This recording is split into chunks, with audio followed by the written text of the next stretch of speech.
How's it going, everyone? Daxellz here, and today we're going to be reacting to another Quasquazar video, reacting to What If I Nuke a City.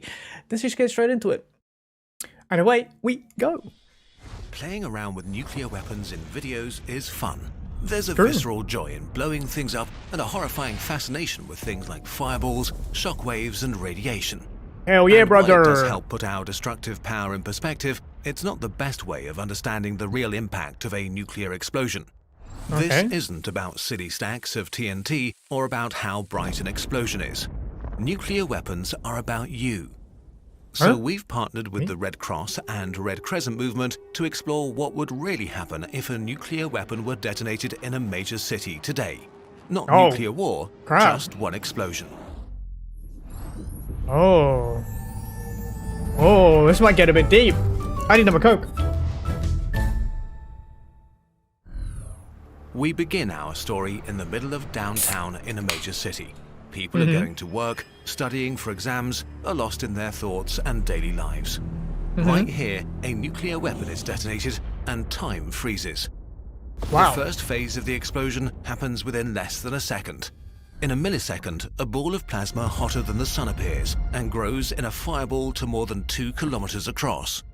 Within this ball, everyone is just gone.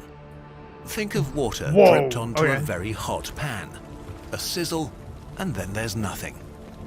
Most buildings, cars, trees, tacky sculptures, and people, all evaporated. First, the flash, an intense tsunami of light, washes over the city in an instant.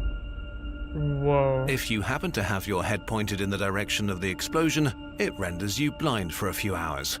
Oh, I was going to say permanently? Damn it! Produces a thermal pulse, so energetic and hot that it just burns everything as far as 13 kilometers from the detonation site. What this means is that everything in an area of 500 square kilometers that is able to burn starts burning. Plastic, wood, fabric, hair, and skin. If you happen to be in reach of the thermal pulse, one moment you're on your way to work, the next moment you're on fire. Wow. Now the second phase begins. It happens in a few seconds. Most people will now first notice that something is wrong, but it's already too late for hundreds of thousands. The flash is followed by the shockwave. The heat and radiation of the fireball create a bubble of superheated and supercompressed air around it that's now expanding explosively.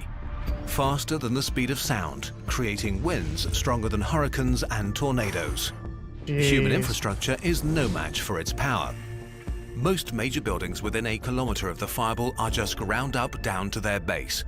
Only steel-reinforced concrete is able to partially resist the pressure. In the surrounding parks where retirees feed the ducks, trees blackened and smoldering from the heat a second before snap like toothpicks. If you're outside, you get tossed away like a grain of dust in a tornado.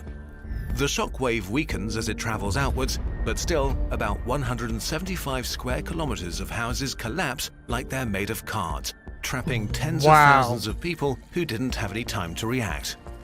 Gas stations explode and fires spread throughout the rubble. A mushroom cloud made from the remains of the fireball, dust and ash rises kilometers into the sky in the next few minutes and casts a dark shadow over the ruined city. This violently pulls in fresh air surrounding the city, destroying more buildings and providing an abundance of oxygen. It depends on the city what happens next. If there's enough fuel, fires may turn into a firestorm that burns the rubble, everybody trapped in it, and people trying to flee the devastation. Up to 21 kilometers from the explosion, people just like you rush to their windows to take pictures of the mushroom cloud, unaware that the shockwave is still coming at them, about to shatter their windows and create a blizzard of sharp glass. The third phase begins in the coming hours and days. We're used to the idea that help will come, no matter the disaster. This time is different. A nuclear explosion is like every natural disaster at once. There are hundreds of thousands or millions of people with serious injuries, lacerations, broken bones, serious burns. In the next few minutes and hours, thousands more will die because of these injuries. Countless people are trapped in collapsed buildings like in earthquakes, or blinded by the flash, deaf from the blast wave, and unable to flee through streets impassable with rubble and debris. They're terrified, confused, and don't know what's happened to them or why. Most likely, many hospitals have been leveled along with all Jesus. the other buildings, and most medical professionals are either dead or injured along with everyone else. The survivors lucky enough to have been in metro tunnels or standing in the right place to be unburned and unhurt won't have truly escaped harm yet. Depending on the type of weapon, where it explodes, and even the weather, an awful black rain can begin, with radioactive ash and dust descending on the city, covering everything and everyone. Oh, The no. invisible, malicious, silent horror of radiation takes its turn. Oh, Every no. breath carries poison to the lungs of the survivors. Over the coming days, the people who received the highest doses of radiation exposure will die. There will be no help, not for hours or maybe even days. Civilization doesn't operate when there is a total breakdown of infrastructure. Roads are blocked, train tracks warped, runways cluttered with rubble. No water, no electricity, no communication, no stores to replenish supplies from. Help from surrounding cities will have a hard time entering the disaster zone, and even if they can, the radioactive contamination will make it risky to get too close. Oh, After a man. nuclear attack, you're on your own. So, bit by bit, people emerge from the rubble, on foot, contaminated with radioactive fallout, carrying what little they may have left. They are slow, in pain, traumatized, and they all need food, water, and medical treatment fast.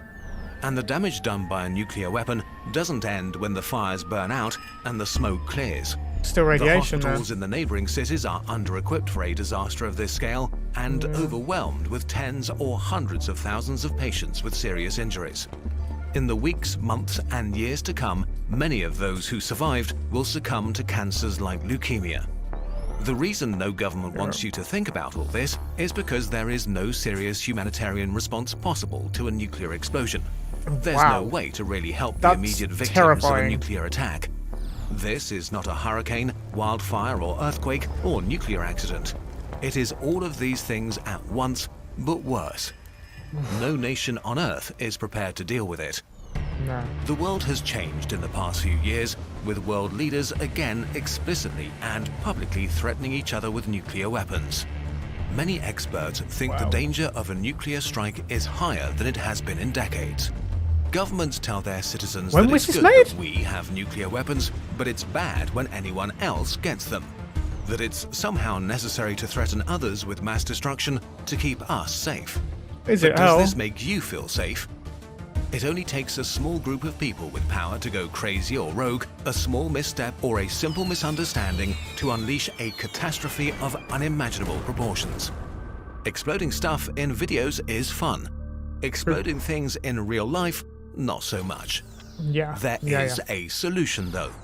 Eliminating all nuclear weapons and vowing never to build them again. Yeah, In but is 2017, that gonna almost happen? 2/3 of all the world's countries, supported by hundreds of civil society organizations and the International Red Cross and Red Crescent movement, agreed to prohibit and eliminate nuclear weapons. Okay. It's not about who has nuclear weapons and who doesn't. The weapons themselves are the problem. They are deeply immoral and an existential threat to all of us. No matter what country you come from, no matter what political side you find yourself on, we need to demand that they disappear forever. This of will course. not happen without pressure. If you want to be part of this pressure, there are things you personally can do too. Visit notonukes.org to learn more about nuclear weapons and what you can do about them. Pretty good, pretty good. I think the problem with the no to nukes thing is that not everyone will agree with it, because there's always someone out there that wants nukes still about. If it were to happen, everyone would have to get involved. It can't just be certain people who turn around and say, okay, yeah, we'll get rid of ours, because then they're under threat then from the other people that are still having theirs, you know. But yeah, that was very good video, very terrifying. I hope this don't happen anytime soon. So yeah. Oh, very good, very good. Okay, everyone, that is the end of the video. If you enjoyed this video, make sure you check out the original description down below. Enjoyed this video, hit the thumbs up, comment what you'd like me to react to next, subscribe if you're new or just haven't yet. I will see you in the next video. Later.